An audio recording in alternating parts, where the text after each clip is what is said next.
350만 경남도민 모두가 감시자가 되는 시간, 감시자들. 네, 반갑습니다. 이하롬입니다. 우리 지역의 크고 작은 이슈와 정책들을 꼼꼼히 감시하고 우리가 바로 이 지역의 주인님을 생각해보는 시간입니다. 오늘도 함께할 네 분의 대표 감시자들 먼저 인사 나누겠습니다. 어서 오세요. 네, 반갑습니다. 반갑습니다. 오랜만에 오셨는데요. 고정 같은 느낌, 독하기 같은 느낌의 감시자가 있습니다. 소개해드리죠. 노창섭 창원시 의원 함께합니다. 안녕하세요. 네, 반갑습니다. 네. 네. 의원님도 익숙하시죠? 왠지. 예. 패널 분들하고 다 여러 번 네. 토론한 기억이 납니다. 예. 네. 근데 요즘 어떻게 지내셨어요? 예, 한 4, 5개월 만에 나왔는데요. 예, 2019년 4월 3일 날 네. 성산구 국회의원 보궐선거가 있었습니다. 아, 네네. 예. 같은 여영국 당선자, 지금 국회의원이죠. 그분 제가 상임 선대본부장을 했습니다. 그래서 1월부터는 4월까지는 그게 선거에 올인했었습니다. 바쁘셨군요. 504표 차이로 열전선을 저도 1등을 했습니다. 아유. 그 이후로는 지금 허성무 시장님께서 스타필드를 공론화 1호로 채택하는 바람에 스타필드 관련해서 네. 토론이라든지 활동을 열심히 하고 있습니다. 네, 여전히 바쁘시네요. 저희도 그 보궐선거 관련해서 감시자들에서 자주 얘기 나눴는데 되게 옛날 얘기 같지 않아요? 그동안에도 뭐 빵빵 터진 게 많아서. 네, 그렇습니다. 오늘 노 의원님을요, 특별히 모신 이유가 있습니다. 창원시의 굵직한 현안 얘기를 해볼까 하는데요. 영상 먼저 보시고요. 이야기 이어가도록 하겠습니다.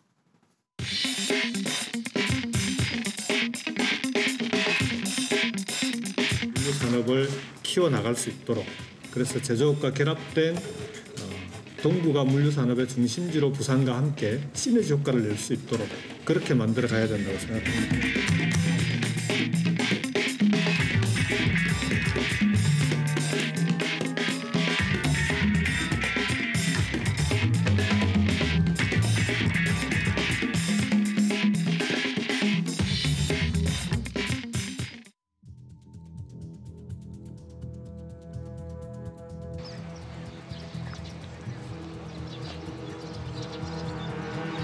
국책 사업이라 해가지고 전부 수용을 다 했어요. 그리고 만약에 수용을 안 하면은 강제로라도 그 수용을 한다 해가지고 뭐 어장, 어선 전부 다 내줬잖아요. 그 동네 어민들이 먹고 살던 황금 어장이었었는데 정말 이거 보면은 헛배기 위집니다 진짜.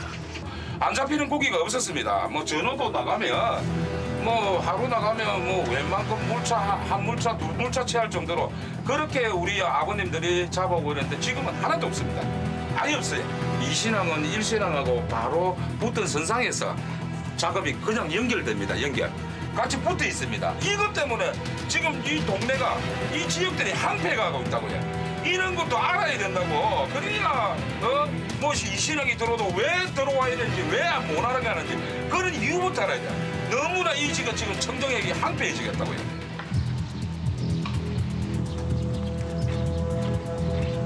제1신항이 들어섬으로써 인력 부분도 산출된 것도 없고, 또 우리 대토부지도 어민들한테 돌려준다고 해놓고 현재까지 20년이 넘도록까지 대토부지도 확정이 되지 않고 이 지역 주민들이 4개 어청 개원들이 집회를 하고 있는 그런 입장입니다. 좀 더 우리 어민들한테 관심을 가지고 더 깊게 파고들어서 정확한 파악을 하여서 이 신항에 대처를 해주시기를 바라겠습니다. 네, 이렇게 보신 것처럼 제2 신항 유치로 경상남도와 창원시는 장밋빛 전망을 내놓고 있지만 어민들은 시름이 깊습니다. 과거의 피해가 반복되는 건 아닌지 사업 자체를 반대하는 목소리가 큰데요. 적지 않은 갈등이 예상되는 신항 사업, 그 이면을 오늘 자세히 들여다보겠습니다. 그래서 준비한 오늘 첫 번째 감시 리스트, 진해 신항, 냉담한 어민들입니다. 개발을 환영하는 목소리, 또 신항을 유치하는 환영의 목소리가 더 커서인지 그동안 상대적으로 어민들의 피해에 대해서는 관심이 적었던 것 같아요.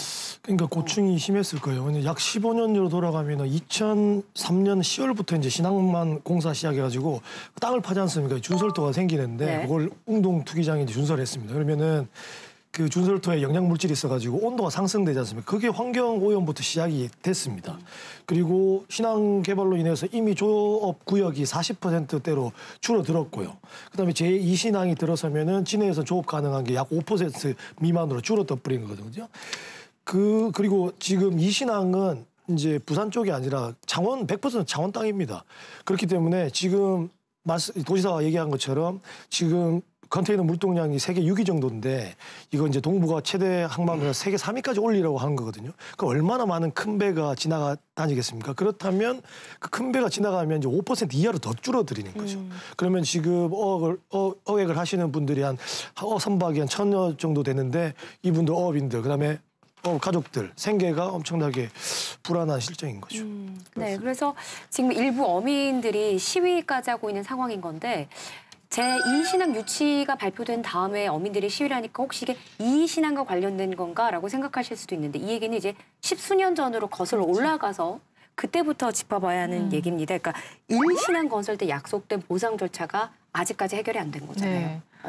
이제 1신항 때 아무래도 매립을 하게 되고 네. 이제 어민들이 어업을 못 하게 되니까 관련법에 의해서 보상을 했습니다. 네. 그런데 이제 그것만 가지고는 사실은 이제 배를 못 하게 되고 고기잡이를 못 하게 되면 먹고 사는 게 막막하잖아요. 그래서 생계 대책을 좀 내놔라 해서 그 당시 97년 6월에 정부가 이제 경남도, 부산시 그리고 여기 지역 수협하고 같이 약정서를 체결을 하게 됩니다. 이제 그 약정의 내용은 생계 대책을 마련하겠다라고 된 것이고 이제 이것을 근거로 2009년에 진해시하고 이제 이 소멸 어업인이라고 하는데요. 이분들을 이 생계 대책위하고 수협하고 사이에 그 신항만을 위해서 이제 드러낸 준설토를 투기하는 그 이제 웅동 지구에 이제 매립지가 생기는데 네. 그 토지를 생계 대책으로 이제 주겠다라고 약정을 하게 됩니다. 그래서 벌써 97년으로 거슬러 올라가 보면 2009년까지 12년이 지난 것이고 거기서 또 지금 10년이 지났는데도 아직 이게 이행이 안 되고 있다라는 거죠. 특히나 지금 문제는 2014년에 창원시가 이 이제 웅동지구 토지를 소유권 이전을 받았습니다. 그러면 이제 창원시에서 이거를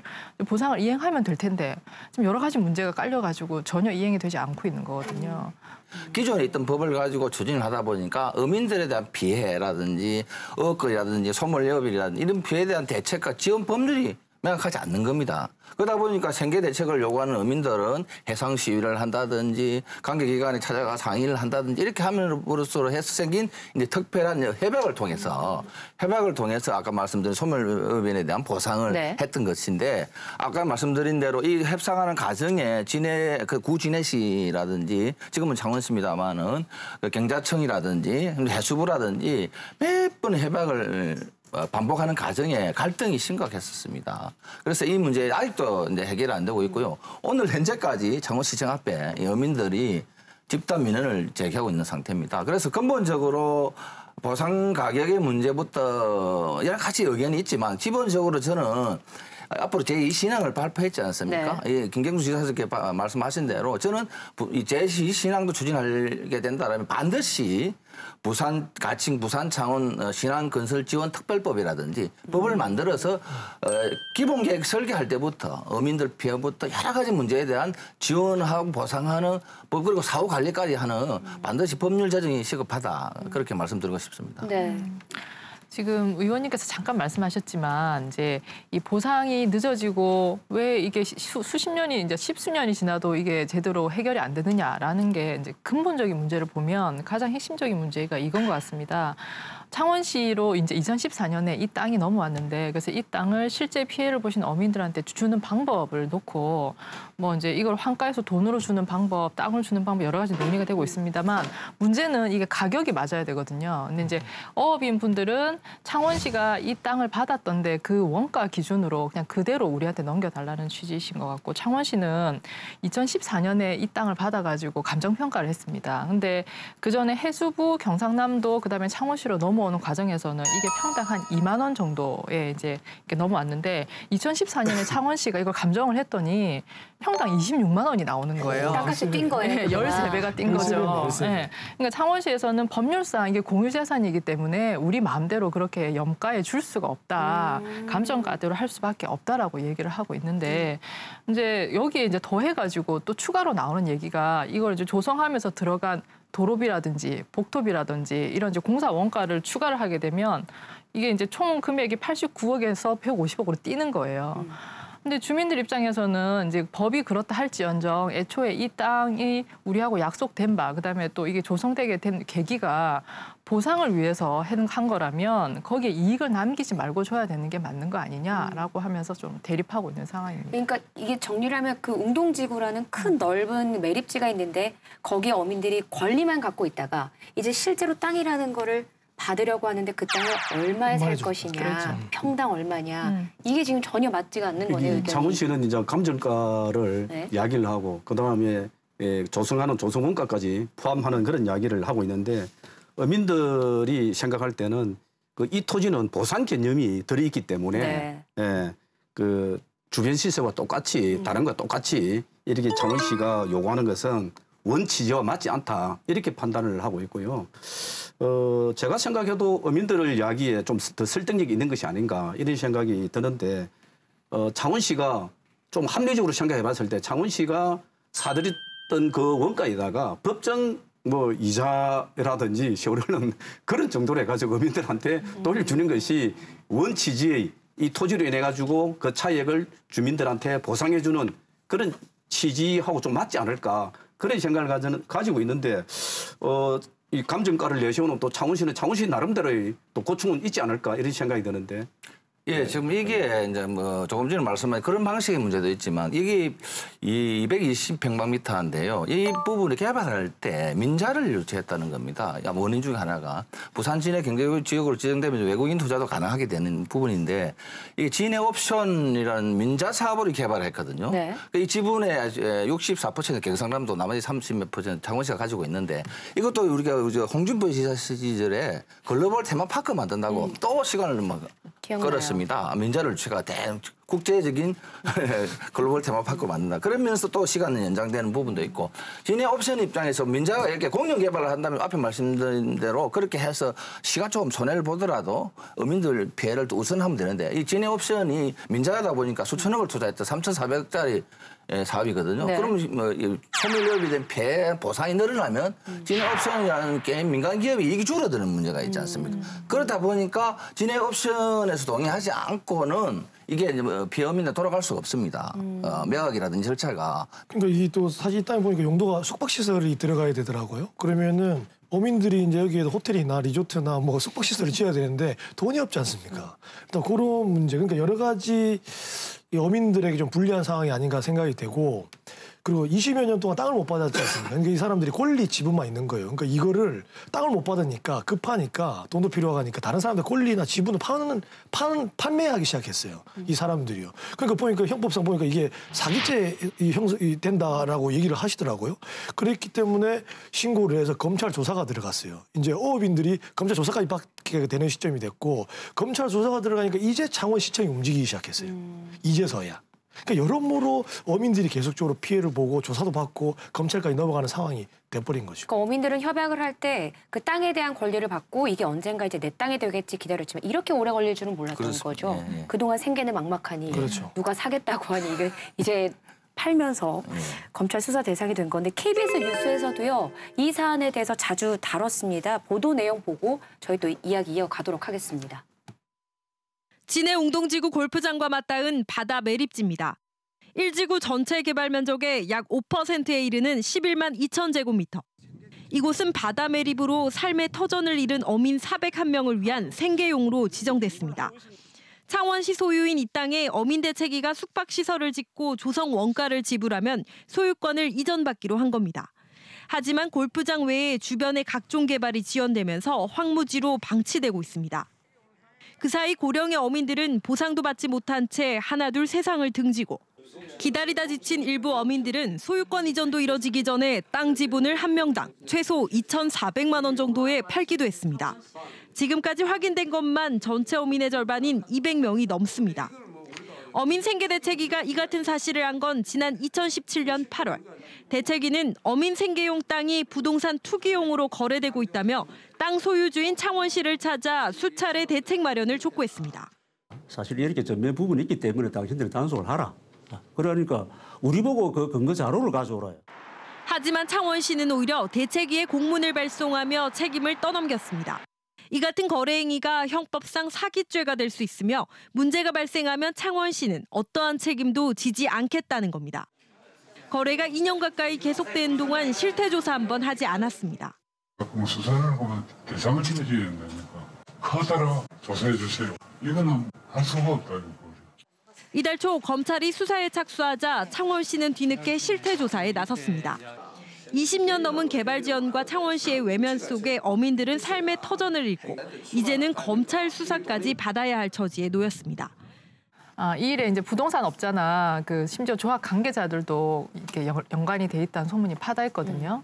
근데 방금 이제 강기태 총장님이 말한 것처럼 이게 사기죄가 되고 이렇게 하기까지는 실제 보상이 너무 늦어지다 보니까 나는 권리는 있는데 이게 언제 실제 나한테 돌아올지 모르는 상황이잖아요. 너무 불안한 데다가 그 사이에 생계 대책을 마련을 한다든지 혹은 내가 이주를 해야 된다든지 하면 돈이 필요한데 그 돈이라도 얻기 위해서 아마 이걸 되파신 게 아닌가라고 생각이 됩니다. 근데 왜냐하면 이제 이런 일이 비단 여기에서만 일어나는 게 아니라 예를 들어서 이제 공익 사업을 하면서 뭐 보상이 나오거나 혹은 이주 택지나 이런 토지가 나오는 곳에 곳곳에 이런 일이 생기거든요. 그래서 가까운 부산만 해도 그 명지지구라고 아실 겁니다. 국제 도시라 해서 명지지구 네. 개발이 됐는데 에코델타시티 개발이 됐는데 그 당시에 무슨 일이 있었냐면 이 원주민들이 너무 이제 보상이 오래 걸리니까 이 나한테 나올 토지를 미리 파신 거예요. 쉽게 말해서 딱지 거래를 한 거죠.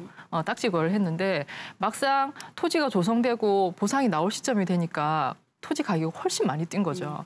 그래서 이게 분쟁이 생겼어요. 파신 분하고 이제 사신 분들 사이에 판결 무효다, 아니다 유효다 하면서 이제 너무 싸게 넘겼다는 그렇죠. 거예요. 네. 네. 소송이 붙었는데 1, 2심에서는 산 사람들이 옳다라고 해서 거기 손을 들어줬는데 이거 이제 다 대법원 올라가가지고 대법원에서 원주민들한테 다 돌려주라라고 다 판결이 났습니다. 뭐 거의 10년 전에 사퇴하더라도 다 돌려주라고 다 무효라고 판결이 났거든요.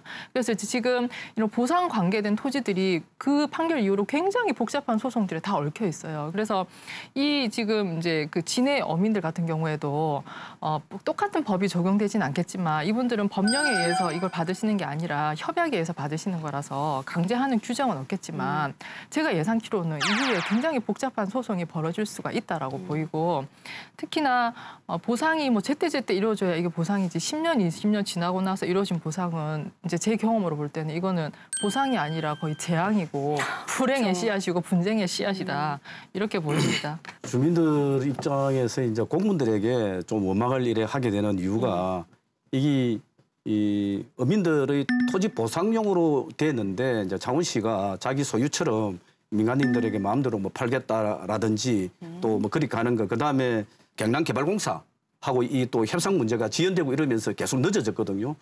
그러다 최근에 이제 제2신앙 문제가 나오고 주민들이 이렇게 하니까 이제 창원시에서 관심을 가지고 나왔는데 그동안에 뭐 했느냐. 이 어민들을 위해서 좀 대변하고 적극적으로 나서줘야 되는데 나서주지 않고 복지부동하고 있다가 뒤늦게 뒷북치는 거 아니냐. 이런 형태로 주민들의 원성이 계속 커지고 있는 것 같습니다. 그 어민들의 시위는 창원시청 앞에서 지금도 계속되고 있습니다. 그래서 이번 달에 진해신앙 협약식을 할 때 여기서 좀 어민들의 피해를 우리가 알고 있으니 좀 최소화해보자, 피해를 최소화해보자 이런 얘기가 나왔다고 하는데요. 뭐 어떻게 구체적인 방안이 있는 건가요? 그 앞에서 제1신앙에 조금 전에 어민들 피해 반면 교사를 삼아서 저는 김경수 지사가 약속하고 창원 허성무 시장이 말씀하신 신앙특별법을 반드시 제정해야 된다고 생각하고요. 현재 우리나라 법에 보면 방패장이라든지 원자력이라든지 LNG 건설과 같은 위험 물질에 대한 국제 사업에는 지원 특별법이 있습니다. 그런데 공항이나 항만과 같은 이런 데에 이런 특별법이 없어요. 그래서 일신앙으로 인해서 발생한 여러 가지 문제에서 창원시와 경상남도가 이 피해를 심각하게 생각하고 이 신앙을 건설하실 때는 이 특별법 지원이 반드시 있어야 되겠다. 그래서 네. 창원시는 이제 8억 7천만 원 용역을 들여서 이 관련 법을 연구를 하고 있고요. 이 법이 오는 대로 아마 국회에 로비해서 이 신앙이 구체되는 기본 계획을 짜고 할 때부터 이 특별법을 만들어서 지금 현재 일신앙으로 일어난 여러 가지 문제를 해결할 수 있고 이 법의 핵심은 뭐냐면 이익금의 30%를 신앙을 운영하면서 이익금의 30%를 기재부가 가져갑니다. 기획재정 국고로 가져가거든요. 네. 근데 국책기관에 다 이익을 얻으면서 그 이익의 30%는 기재부가 가져가거든요. 근데 왜 기획재정부가 가야 되느냐. 이 30%를 그 지역 지방자치단체한테 나누어줘라. 그러면 창원시 추산으로 이게 한 500억, 1000억 정도 된답니다. 그러면 이 일어나는 피해 보상의 문제라든지 그다음에 신항이 건설하고 나면 배우단지의 주택 문제라든지 도로 문제라든지 교통 문제라든지 이런 문제에 대해 들어가는 비용을 지자체 비용을 관리권을 지자체에 넘기거든요. 그 지자체 비용이 지방세가 아닌 국가의 세금으로 신항으로 이르던 이익을 지역에 돌려서 지역 발전에도 도움이 되는 이런 법이 저는 반드시 제정돼야 된다 이렇게 생각합니다. 앞서 영상에도 나왔습니다만 현지 살고 있는 어민들 입장에서는 이 신항만이 들어오면서 그 당시 정부가 이 신항만 들어오면은 이 신항에서도 이야기했습니다만은 일자리가 늘어나고 그 다음에 뭐 지역 경제에 큰 도움이 된다 이렇게 주장을 하고 그 때문에 주민들은 자기의 평생을 살아왔던 어권 그리고 이 모든 걸 내놓으면서 정부 정책에 협조를 했는데 하고 나서 10년이 지났지만은 일자리 나가는 걸 북한에 있던 근로자들이 신항으로 옮겨왔던 거. 북한, 네. 북한에 있던 근로자들로. 갑자기 북한이 왜 나왔지? 되게 제가 모르는 게 있나 모르겠습니다. 네. 그렇게 하고 새로운 일자리는 생겨나지 않았거든요. 그럼 신항 배후 지역은 또 어떻게 되느냐면은 거의 뭐 창고라든지 물류 저장하는 행토를 했기 때문에 새로운 고용 창출이라는 이런 것이 전혀 없었습니다. 진짜 20여 년 동안 주민들이 그런 고충을 겪었던 것을 그 현지 주민의 입장에서 해결의 관점으로 좀 풀어주는 그런 의지를 보여줘야 된다. 그런 생각을. 이게 어업 피해 보상은 주로 어떻게 이루어지냐면 이제 수산업법에 그 기준이 있는데 지금 이제 계속 분쟁이 발생하는 원인이 또 거기에 있다고 저는 생각을 합니다. 이 기준이 이제 어느 업체에서 하느냐에 따라서 너무 다르게 나온다라는 비판이 계속 있어 왔어요. 실제 이제 이 진해 같은 경우에도 진해 수협 안에도 또 무슨 일이 있었냐면 수협 안에 어촌계가 14개가 있는데 지금 보상을 받는 대상으로 된 거는 4개 어촌계밖에 안 됩니다. 그중에. 예, 네. 그러다 보니까 거기서 제외된 10개 어촌계는 이 협약 자체가 무효다라면서 지금 계속 또 뭐 기자회견도 하시고 시위도 하고 계시고요. 또 이제 이 보상 받는 분들 안에서도 이 400분 안에서도 다 입장이 달라가지고 이렇게 해달라 저렇게 해달라 다 요구가 좀 다른 상황이고 특히나 이 문제에 또 거슬러 올라가면 핵심은 원래 공익 사업을 하면 먼저 선 보상을 하고 그 이후에 사업을 추진을 하도록 법으로 되어 있는데 저 당시에 항만건설이 이제 아주 신속한 국가의 이제 그 숙제다라고 해가지고 먼저 사업을 착공을 하고 후에 보상해주겠다라고 했는데 또 어민들이 그 당시에는 그걸 또 동의를 해주셨어요. 그러다 보니까 지금 보상이 이렇게 늘어지고 있는 거죠.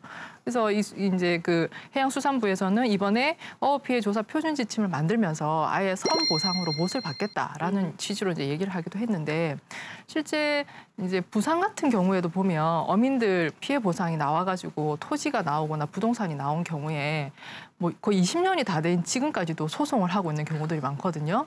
그러니까 안에 내분이 생기는 경우도 있고 또 어촌계 내부의 비리 문제로 시끄러운 경우도 있고 또 혹은 그러니까 보상으로 받은 부동산에 개발업자가 와가지고 개발을 해준다고 하면서 사기를 당하는 경우도 있고 정말 케이스가 많아요. 그래서 이 법이 제대로 정비되지 않으면 이런 문제는 계속 좀 나올 수밖에 없다라고 보입니다. 네.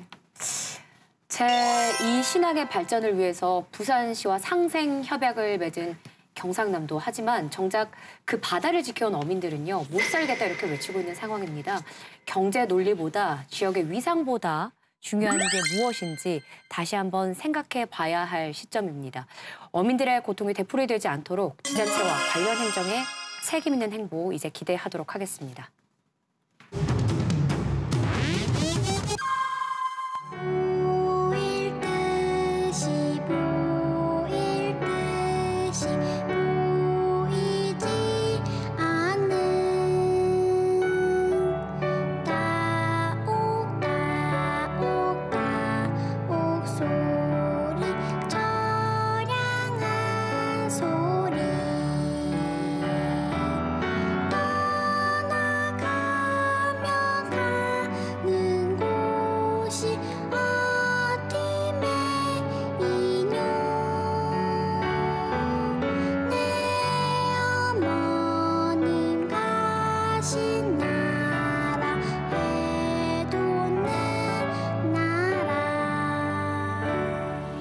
지난 15일이죠. 창원 문화복합타운 이른바 창원 SM타운 조성 사업에 여러 특혜가 있었다는 창원시 감사관실의 발표가 있었습니다.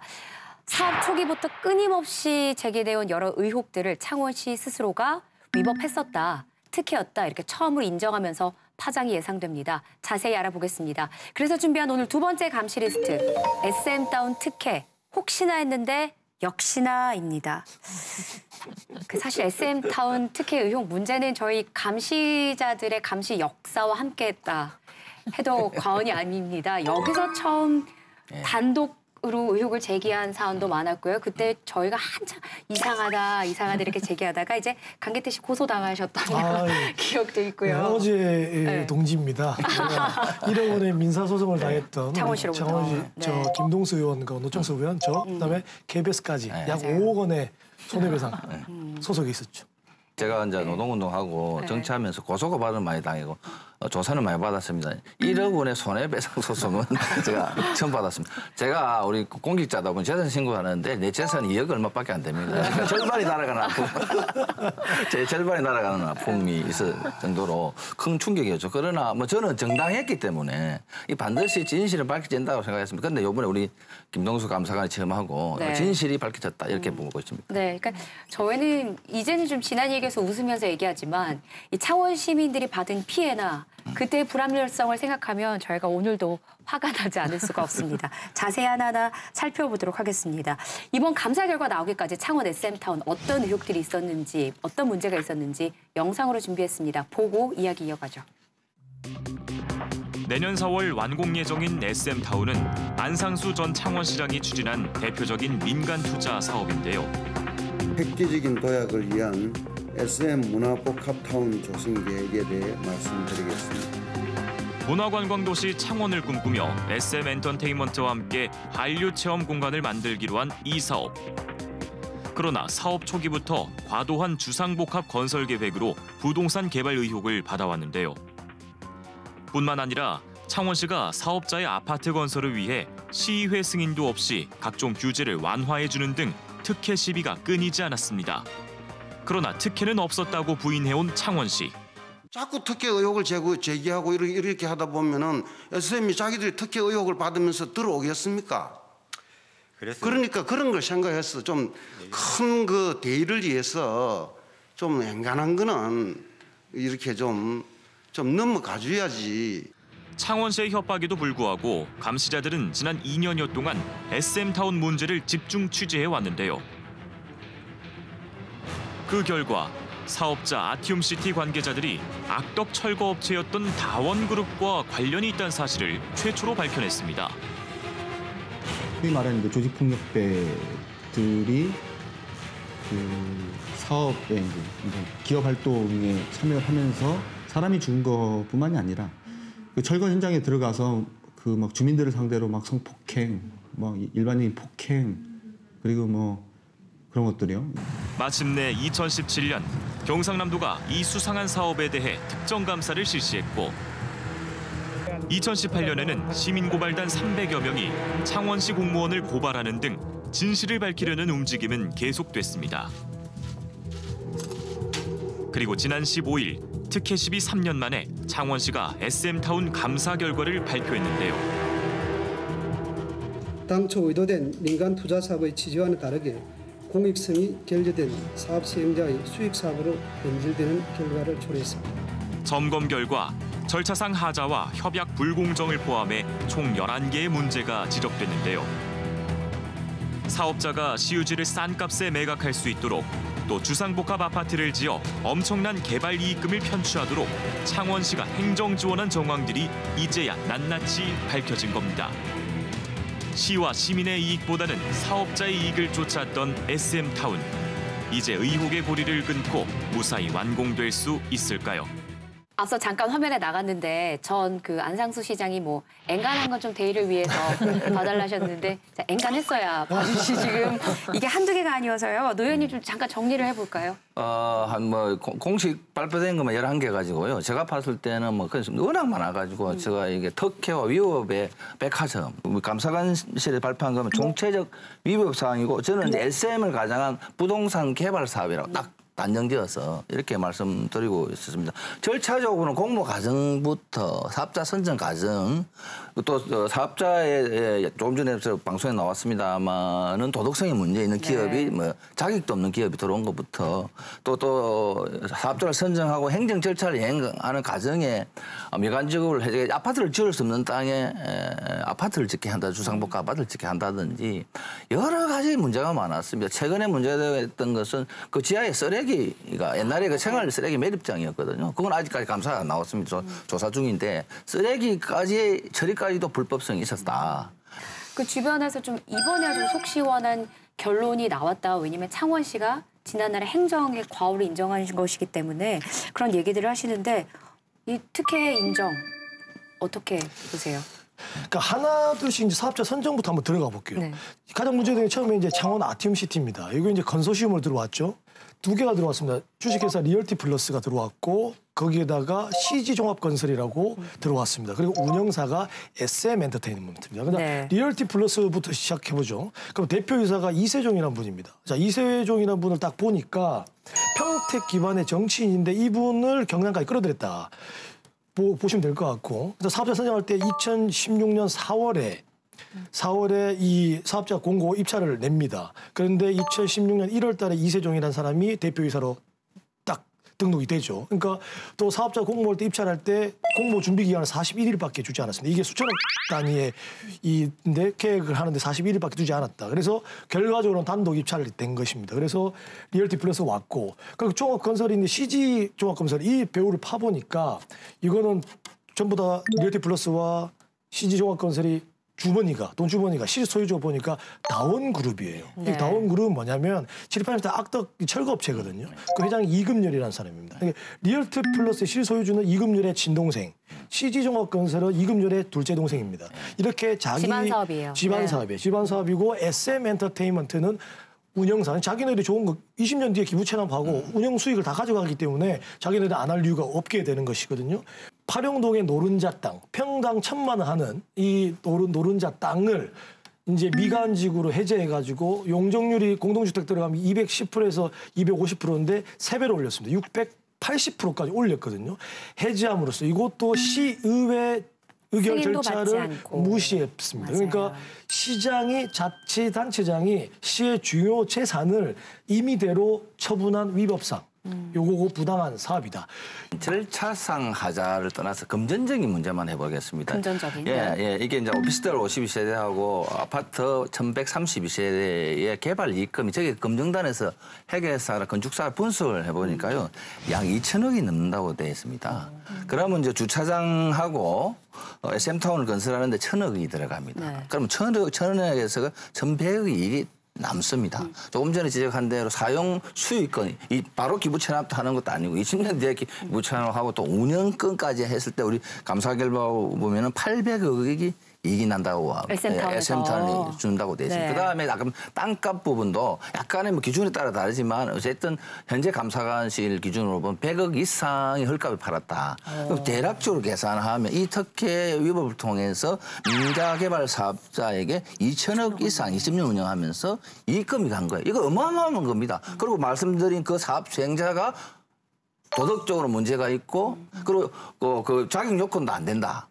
이렇다면 누가 봐도 이거 웃을 일 아니겠습니까? 그건 금전적으로 보다 엄청난 특혜를 줬다는 것입니다. 그래서 이번에 감사관실에서 이제 감사 결과를 발표하면서 이런 말을 합니다. 이게 사실 이런 절차상의 하자들이 이런 특혜 의혹들이 이 협약 자체를 무효화시킬 정도다라는 이런 말이 있었는데 아파트 많이 올라갔거든요. 지나가다 보면. 근데 이게 진짜 사업이 갑자기 중단되거나 무산될 수도 있어요? 이 사업을 하기 위해서는 내용적 정당성도 있지만 절차적 정당성이 있어야 되거든요. 그러면 그 땅을 창원시 땅을 6,000평 이상의 땅을 매각하지 않습니까? 민간한테. 그럼 당연히 시의회에 의결을 거둬야 됩니다. 그다음에 주차장 200억을 들여 만든 주차장을 취득하는 거지 않습니까? 취득하는 과정에도 반드시 공유재산관리법상에 공유재산 관리 계획을 해서 시의회에 반드시 의결하도록 되어 있었습니다. 그런데 뭐 저를 비롯해서 많은 의원들이 반대할 것이 두려워서 그랬는지 모르지만 이 절차상 하자를 어겼거든요. 그럼 절차상 하자를 어긴 사업에 대한 협약이 정당성이 있느냐 우리 변호사님 계시니까 상당히 해석을 좀 해주시기 바랍니다. 저는 이 협약이 무효다라고 보고요. 무효가 되기 위해 무효가 돼야 된다고 보고 또 무효를 해서 앞에서 말씀드린 2천억 원에 해당되는 부당한 개발 이익금도 좀 반드시 창원시에게 환수해야 된다고 생각합니다.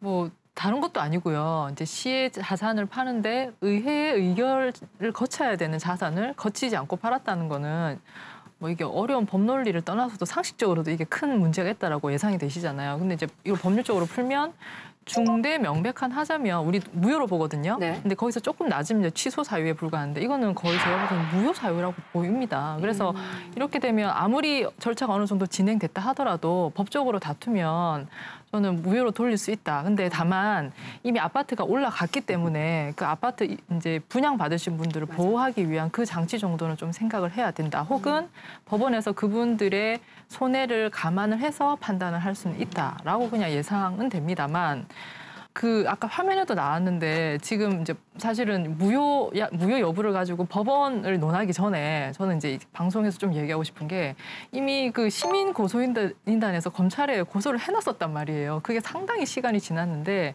그 사이에 거의 아무 진척이 없었어요. 수사가요? 네, 사실은 강제 수사권도 있고 뭐 여러 가지 법적 그 장치를 갖고 있는 검찰이 지금 창원시 감사관실보다 지금까지 더 못 밝혔다 하는 거는 이건 좀 문제가 있다라고 보여요. 그래서 저희가 다 밝혀드렸어요. 이제는 이게 더 묵히지 못하지 않으실까 그런 생각이 듭니다. 근데 저는 가장 궁금한 건 이거예요. 뭐 이런 특혜, 뭐 이런 뭐 여러 가지 의혹들이 그 당시에도 법조인 출신인 안상수 시장이나 공무원들이 몰랐을 리가 없단 말이죠. 그렇다면 그럼에도 불구하고 이거를 왜 했어야 하고 하려고 그렇게 추진을 한 걸까요? 그 안상수 시장의 입장에서 이제 이래 말을 한다고 하면은 대변을 해준다고 하면은 궁금해요. 뭐 창원 주변에 대구나 부산이 있지 않습니까? 이런 강력 도시의 유치 경쟁에서 본인이 나서가지고 창원에 유치를 했다. 오히려 그 공과를 창원 시민들이 좀 인정을 해달라. 이렇게 좀 요구하고 싶었을 거고요. 잘은 몰라도 이제 그걸 기반으로 해가지고. 뭐 재선이나 또는 뭐 도백이나 이쪽으로 다시 한번 점프해보겠다는 그런 생각도 있을 수 있었겠고요. 그렇다 손치더라도 우리가 폐기된 학교를 매각을 할 때도 의회 의결을 받거든요. 그런데 이렇게 큰 것을 자기 정당성을 확보하기 위해서라도 의회의 결의를 거쳐야 되는데 그걸 생략했다는 점에 대해서는 저도 도저히 이해가 가지 않고 거기에다가 이 당시 도시계획과장이 이렇게 했을 때에 특혜 시비가 반드시 일어날 거다고 지적도 있었단 말입니다. 그렇다면은 안상수 시장이나 이게 관련된 공무원들도 이것이 나중에 문제가 발생할 수 있었다라는 정도는 예측할 수 있지 않았을까 그렇게 생각합니다. 그러니까 당시에 아직까지 저는 이 기억나요. 제2부시장, 김충관 제2부시장. 이 김충관 제2부시장이 지시를 했단 말이에요. 이걸 하고 또 우리 감시한테 인터뷰를 했을 때 이거 문제 있지 않냐고 하니까 안전장치 겹겹이 다 해놨다. 고장났네요, 안전장치가. 그러니까 그거를 다 해놨다고 거짓말을 한 거죠. 그리고 보고서나 이런 것들도 전부 다 시의원한테 다 거짓 보고를 했습니다. 거짓 해명을 한 거예요. 그러니까 이게 지금 창원시의 담당 그때 했던 공무원들은 전부 다 징계받아야 됩니다. 그래서 지금 수사 의뢰를 하겠다. 감사관실에서 이렇게 밝힌 상황이어서 전 안상수 시장을 비롯해서 그 당시 담당 공무원들이 이제 수사를 받게 될 것 같습니다. 어떤 책임을 지게 될까요? 물론 결과는 나와야겠지만. 좀 뭐 제일 쉽게 생각할 수 있는 게 일단은 창원시에 손해를 줬잖아요. 손해를 줬고 반면에 그 민간 사업자한테 엄청난 이득을 줬잖아요. 그 사실만으로 보면 형법상 업무상 배임이 당연히 성립이 되고 만약에 그 과정에서 개인적으로 뇌물을 받았다라고 하면 당연히 뇌물죄가 되는 거고요. 그리고 더 나아가서 저는 이제 뭐 조사라든지 혹은 감사가 다 정리가 되고 나면 창원시에서 입은 손해를 이게 민사적으로도 저는 좀 추징을 해야 된다고 생각을 합니다. 단순히 형사처벌 문제가 아니라 이 사람들이 실제 경제적인 이익을 쫓아가지고 이런 처분을 했다라면 그 사람이 쫓은 이익을 반드시 이제 박탈을 해야죠. 그래서 민사적으로 고의 내지 중과실 있는 공무원한테 개인적으로 손해배상할 수 있거든요. 창원 시민들이 입은 손해를 민사적으로 청구를 해야 된다고 생각을 합니다. 네. 경상남도 2017년도 경상남도가 이 감사를 했습니다. 감사를 해서 우리 그 감사 결과를 보고 시민단체하고 우리 정의당이 주도해서 약 400여 명이 고발을 했거든요. 거기에도 말씀드린 대로 업무상 배임죄하고 있습니다. 그런데 왜 이 1년이 넘어가는데도 아직까지 수사를 제대로 안 하는지 저는 다시 한번 이해가 안 되고요. 요번에 또 창원시 감사에서 추가로 또 11가지가 나왔지 않습니까? 그러면 이 창원시도 수사 의뢰를 한다고 하니까 그리고 시민사회단체도 이걸 보고 또 움직임이 있을 수 있거든요. 그래서 이 추가 고발이 또 반드시 일어납니다.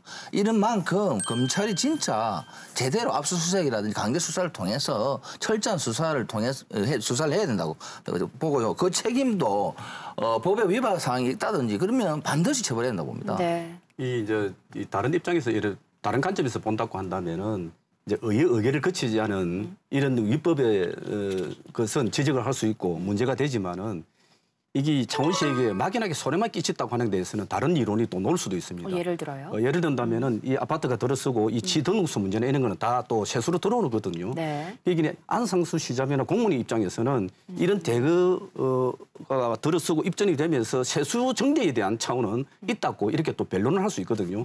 그런 측면에서 봤을 때 실질적으로 여기에 뇌물이 오갔거나 다른 거래가 있었다고 한다면은 처벌이 되겠지만은 그렇지 않을 때는 법정 다툼이 저는 있을 수 있다 이렇게 보고 있습니다. 네. 근데 일각에서는 이번 감사를 두고요, 좀 우려하는 목소리가 나옵니다. 좀 짚어보면 사실 이 사안을 두고 2017년도에 경상남도의 감사가 있었잖아요. 근데 이 감사 결과와 이번에 창원시의 감사 내용이 크게 다르지 않다.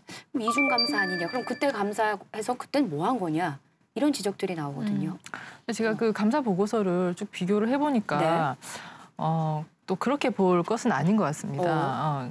도 감사 내용에서 지적됐던 게 이번에도 뭐 물론 다 들어가 있는 부분도 있지만 거기에서 좀 더 굉장히 디테일해졌다. 그리고 발견하지 못했던 부분, 그러니까 좀 더 살이 붙었다. 감사 내용이 그렇게 보시면 될 것 같은데 또 한 가지는 창원시 그 당시 투자유치과장이란 도시계획과장이 창원시 의회하고 그다음에 도시계획위원회에 출석해가지고 허위 발언을 한 것들을 조목조목 감사 보고서에 다 담아놨어요. 그때 이제 우리 감시자들에서 다루기도 했던 부분입니다만 그러니까 이런 걸 보면 이번 감사는 정말 철저하게 파헤치려고 좀 작심을 하고 감사를 했던 게 아닌가라는 점이 드러나는 것 같아요. 제가 좀 덧붙여 말씀드리면 안상수 시장이 퇴임하고 허성무 시장님이 취임했습니다. 안상수 시장 시절에 논란이 되었던 몇 가지 사항 중에 마산해양 신도시하고 SM타운은 검증단을 꾸려서 반드시 하겠다고 공작상 약속이었습니다. 그래서 바로 취임하고 검증단을 꾸렸고 저는 이제 SM타운 검증단 일원이었습니다. 근데 검증단을 해보니까요. 회의식이에요. 공무원들이 자료를 달라 하면 엄탁하고 숨기고 이러면 강제 권한이 없어요. 그래서 자료도 안 주고요. 실제 지시를 받긴 한계가 있었습니다. 해양신도시도 마찬가지입니다. 그런데 저는 검증단을 하면서 우리가 이렇게 해가지고는 실제적 진실에 접근할 수 없다고 판단했고 다행히 1월 달에 우리 김동수 감사관님이 취임을 했습니다. 김동수 감사관도 이 검증단에 있습니다. 이렇게 해가지고는 실제적 진실이 안 된다 해서 실질적으로 감사실 일원을 충원받아서 해난 점검을 한 거거든요. 그래서 조금 전에 디테일하게 다 나온 겁니다. 그래서 이것을 저는 부당하다고 생각하지 않고요. 그리고 또 이것을 감사라는 목적보다 해난 점검이라는 부분이 더 맞다라고 봅니다. 왜냐하면 이걸 어떻게 처리할 것인가입니다. 예를 들어서 전임 시장이 했던 사업 중에 이걸 후임 시장이 와서 이걸 어떻게 마무리하고 시민들의 피해는 없게 하고 행정 절차를 어떻게 할 것인가 점검을 해야 잘못을 파악해야 이 부분을 개선해 나갈 수 있거든요. 네. 그래서 앞에도 말씀드린 SM타운 같은 경우 1230세 아파트 입주자들의 피해를 없애야 됩니까? 그러면 무효가 가능성이 되면 아파트 분양도 무효가 되는 거지 않습니까? 그럼 이걸 치유해줘야 등기도 되고 여러 가지 재산권 행사도 가능하기 때문에 그런 차원에서라도 이것은 저는 적절한 감사였다 이렇게 보고 있습니다. 이 창원시 감사가 문제 해결의 실마리가 되는 그런 의미 있는 감사였다 그런 생각이 듭니다. 그렇다면 창원시가 이런 결과를 토대로 어떻게 대응책을 마련해 나가야 된다고 보세요? 이 감사 보고서에도 좀 내용이 나오는데요. 뭐 감사를 한 첫 번째 이유가 결국 책임이 있는 사람은 책임을 물어야 된다는 그 목적이 아니겠습니까? 저는 개인적으로 그렇게 생각하는데 결국 절차를 위반하고 법률을 위반한 관계 공무원들 징계가 필요하면 징계를 하고 또 형사 그거보다 더 나아가는 사람이 있다면 형사 고소까지 해야 될 거라고 생각하고 여기에서도 감사 보고서에서도 또 그런 취지의 발언을 하고 있는 걸 제가 확인을 했습니다. 특히나 이제 대부분의 분들이 좀 관심 있어 할 사항이 안상수 전 시장에 대해서는 어느 선까지 이게 뭐 법적 조치가 이루어질까라고 생각하실 수가 있는데 여기에 보면 그런 문구가 나오더라고요. 감사 보고서에 지방자치단체장의 독단과 일부 공무원의 일탈, 적법 절차 무시라는 지적을 하셨는데 이걸 미루어 보면 안상수 시장에 대해서도 아마 고소가 이루어지지 않을까라고 저는 좀 예상이 되고 또 하나 문제가 되는 게 실시 협약을 변경하는 문제가 있습니다. 근데 이게 만만치가 않아요. 일단 어떻게 변경할 건지를 이제 관계 전문가들을 모아서 내용을 검토하겠다는 것까지는 감사 보고서에 나와 있는데 사실 실시 협약은 그 사업자가 민간 사업자가 이거에 같이 또 사인을 해줘야 되는 거거든요. 사인 안 하면 이게 제대로 될 수가 없습니다. 그래서 그 부분과 관련해서는 앞으로도 상당한 잡음이 예상이 되고 심지어는 뭐 그것과 관련해서 창원시가 행정 조치를 한다라든지 후속 조치를 하게 되면 민간 사업자가 반발하면서 법적 분쟁도 일어날 수 있다라고 예상이 됩니다. 네. 이 전임 시장이 한 일이지만 앞으로 일어나는 일에 대해서는 현직 시장이 허승우 시장이 책임을 지고 가야 되거든요. 그럼 뭐 소 잃고 요양을 고쳐라 하는 지적이 할 수 있지만은 소 잃고라도 요양을 고쳐야 다시 또 다른 소를 잃지 않기 때문에 반드시 빨리 정비를 해가지고 뒤늦은 거지만은 시의 의결을 거치고 또 공유재산 기부 천당 문제도 빨리 해결하고 그리고 또 입주자 들어선 이 사람들의 고통 고민도 허승우 시장이 잘 해결하리라 그래 믿고 싶습니다. 네.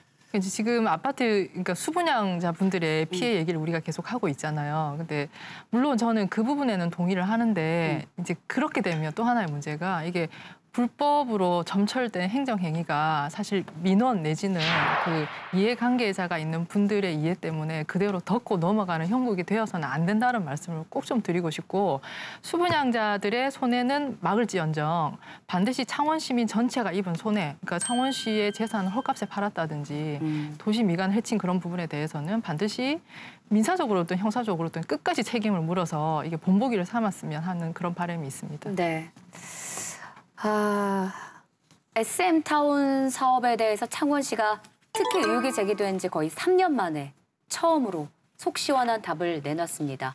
감시자들과 또 도민 여러분이 줄기차게 감시해온 결과가 아닐까 하는 생각이 듭니다. 앞으로도 감사에서 인정할 잘못을 바로잡고 또 수사 의뢰를 통해 비리를 발본색원할 때까지 감시의 끈을 절대 늦추지 않아야겠습니다. 오늘 열띤 감시해주신 네 분의 대표 감시자와는 여기서 인사 나누겠습니다. 오늘 고맙습니다. 네, 감사합니다. 진해 신항으로 인한 해묵은 갈등과 또 SM타운을 둘러싼 특혜와 불법들 모두 사업 유치에만 몰두하면서 벌어진 일이 아니었나 하는 생각이 듭니다.